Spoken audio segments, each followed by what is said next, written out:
Imagine an automotive world where a luxury sedan could hit a massive pothole at 80 miles per hour, and the driver wouldn't even feel it. A world where your headlights didn't just stare blindly ahead, but actively carved through pitch-black mountain curves precisely where you turned the wheel. In a world where a minor fender bender meant wiping off a scuff mark instead of writing a $3,000 check to a body shop for cracked plastic clips and parking sensors. We are told that modern cars are the pinnacle of human engineering, that every feature left behind in the 20th century was discarded because it was heavy, inefficient, or obsolete. But that is a lie, or more accurately, a very carefully calculated corporate compromise. The reality is that some of the greatest mechanical breakthroughs in automotive history peaked in the mid-1970s. They didn't die because they failed the driver. They died because they failed the corporate spreadsheet. If you look at the service bay of any modern dealership, you aren't seeing mechanical failures. You're seeing systemic frailty. The industry shifted from building components engineered to withstand physical stress to components designed to trigger a replacement cycle. The features we lost from the 70s weren't primitive. They were just too durable for a modern business model built on planned obsolescence. Today, we are stripping away the nostalgia and looking at the cold, hard engineering data. We are putting 5 legendary, lost 1970s features through a modern analytical lens to find out what happened when corporate accountants took the steering wheel away from the engineers, and what your car would actually look like today if the best ideas had survived. To understand exactly how much mechanical capability we've sacrificed on the altar of modern manufacturing, we need a baseline. We aren't comparing vibes or aesthetic styles. We are evaluating physical stress, material fatigue, and structural longevity. We are going to analyze these features by breaking them down into 3 distinct manufacturing philosophies, the 3 contenders that dictate everything you buy on 4 wheels today. First, there is Contender A, the modern corporate standard. This is the disposable compliance philosophy. It is the current engineering baseline. Components optimized for rapid factory assembly, minimum weight to satisfy government fuel economy mandates, and a lifespan precisely calibrated to expire just after the factory warranty runs out. Next, we have Contender B, the heavyweight specialist. This is the overkill aerospace extreme. It represents the absolute pinnacle of uncompromised mechanical design from the 1970s. Zero regard for production costs, massive material redundancy, and systems that require specialized mechanical knowledge to maintain, but offer near-flawless performance under pressure. Finally, there is Contender C, the balanced mechanical hero, the unexpected middle ground, a modern reimagining of 1970s brilliance using modern material science. This is what happens when you take a classic bulletproof concept and execute it without corporate cost-cutting, creating the ultimate sweet spot for real-world reliability. The core threat to the modern machine isn't a lack of software or screens. It is systemic frailty and structural vulnerability. The fact that a single piece of road debris or a minor electronic glitch can completely immobilize a $70,000 vehicle. Let's look at our first feature, true hydropneumatic suspension versus modern adaptive dampers. In 1970, the Citroën SM featured a high-pressure, fluid and gas suspension system. It didn't use steel springs. Instead, it used spheres filled with nitrogen gas acting as the spring and hydraulic fluid acting as the damper. Under the modern corporate standard of Contender A, luxury cars today rely on traditional steel coil springs, paired with shock absorbers filled with magneto-rheological fluid, which thickens when an electric current is applied. The dark side of this approach is that while it is incredibly fast at changing stiffness, it is fundamentally limited by the physical properties of a steel spring. Steel fatigues. Furthermore, when the electronic sensors fail under heat and vibration, the system defaults to a harsh, unyielding ride. A replacement strut can easily cost over $1,200 per corner. Now compare that to Contender B, the classic 70s hydropneumatic overkill. This was an incredibly complex network of high-pressure lines, pumps, and green paint-coated accumulator spheres. The benefit was an unparalleled ride quality that modern steel-sprung cars simply cannot match, alongside automatic load leveling and adjustable ride height. The dark side? If a single seal failed, the system lost pressure, dropping the car directly onto its bump stops. It required highly specialized maintenance that terrifies the average modern technician. Ask any master technician who has worked on both classic European hydraulic systems and modern magnetic ride suspensions, and they will tell you the same thing. The old hydraulic systems were complex, yes, but they were entirely mechanical and rebuildable. When a modern adaptive damper leaks or throws a sensor code, it's a non-serviceable piece of high-tech garbage. You throw it away and force the customer to pay 4 figures for a new one. This brings us to Contender C, the modern hydraulic winner.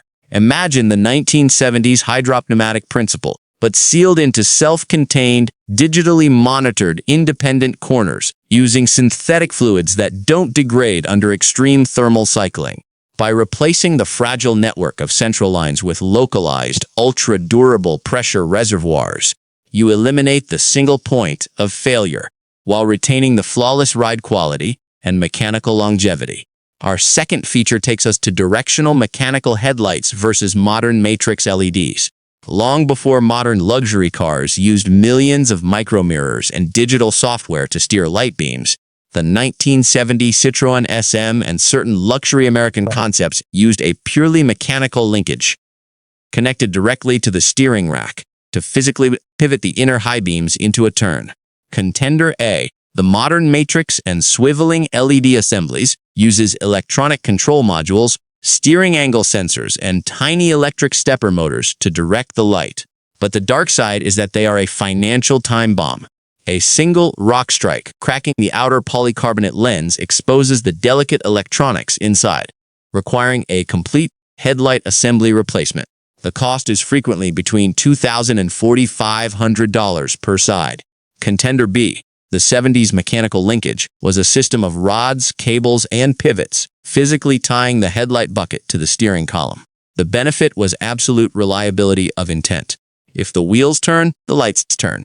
There is zero software latency, zero sensor calibration needed, and zero computer modules to fry.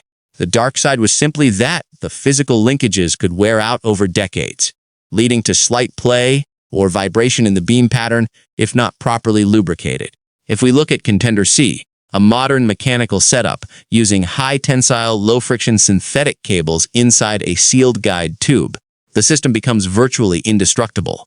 It completely bypasses the need for expensive electronic actuators and complex software modules, keeping the vehicle highly functional for decades at a fraction of the build cost. Feature number 3 brings us to the 5-mile-per-hour regenerative true mechanical bumpers. In 1973, federal mandates forced manufacturers to build cars that could survive a 5-mile-per-hour front impact and a 2.5-mile-per-hour rear impact with zero damage to the vehicle's structural or safety systems. Manufacturers responded with massive prominent bumpers mounted on hydraulic shock absorbers. Today, Contender A gives us integrated plastic fascias. Modern bumpers are thin sheets of painted plastic covering a structural aluminum bar, packed tightly with ultrasonic parking sensors, radar cruise modules, and ambient temperature gauges. They are optimized purely for high-speed pedestrian safety ratings and aerodynamics. The trade-off is extreme vulnerability. A parallel parking tap that would have been laughed off in 1975 now shatters plastic clips, scuffs expensive paint, misaligns radar sensors, and demands a trip to a specialized body shop for a multi-$1,000 recalibration. Contender B, the 70s heavyweight hydraulic bumpers, featured massive, heavy steel or aluminum beams mounted on heavy-duty gas or hydraulic telescoping shocks. The benefit was unmatched real-world protection against daily urban wear and tear. You could literally ram a concrete post at jogging speed, step out of the car, and see absolutely no damage. The dark side was that they added significant weight to the extreme front and rear overhangs of the vehicle, negatively affecting handling balance. The solution is Contender C, a modern lightweight bumper utilizing high-strength composite materials, mounted on microhydraulic energy absorbers, integrated cleanly into the vehicle's body lines. This setup retains the ability to absorb low-speed impacts completely free of charge, protecting expensive bodywork without the immense weight penalty of 1970s steel. When we analyze the data side by side, a clear pattern emerges. The modern corporate choice gives you low manufacturing costs and high profit margins, but a component lifespan that hovers between 80,000 and 120,000 miles, requiring high repair complexity and digital tools. The 70s overkill option gives you a 300,000-mile lifespan with care, but extreme manufacturing costs and heavy weight. The unexpected winner here is clearly Contender C. By taking the mechanical logic of the 1970s, where physical solutions solved physical problems, and executing them with modern material science, we get vehicles that are lighter, incredibly safe, and dramatically more durable than what is sitting on dealership lots today. So, why don't manufacturers build them this way? Why did they abandon these brilliant engineering paths? It isn't because they discovered a better way to build a car for you. It's because they discovered a more profitable way to build a car for themselves. The corporate secret comes down to two things: manufacturing margins and regulatory loopholes. Building a car with a true mechanical suspension or regenerative hydraulic bumpers requires precision machining, high-grade metals, and extended assembly time. It is expensive. Stamping out a massive piece of cheap plastic to cover a modern front end costs pennies by comparison. Yet, corporations can charge you premium prices under the guise of sleek, modern styling. Furthermore, global fleet emission standards look at weight above almost all else. Replacing heavy, robust mechanical components with fragile electronics and thin plastic allows manufacturers to shave off crucial pounds to meet government targets. They clear their regulatory hurdles, while you get stuck with a vehicle that is quietly sacrificing its long-term durability for short-term compliance metrics. If you are looking at the automotive landscape today and trying to figure out how to maximize your vehicle's lifespan while avoiding these built-in corporate trapdoors, here is your real-world rule of thumb. First, avoid overcomplicated electronic adaptations of simple physical tasks. If a car offers an electronic motor to open a vent, a touchscreen to adjust an air direction nozzle, or a complex digital sensor where a simple mechanical linkage or cable could do the job, steer clear. You are paying a premium for a feature designed to fail. Second, look for modular mechanical simplicity.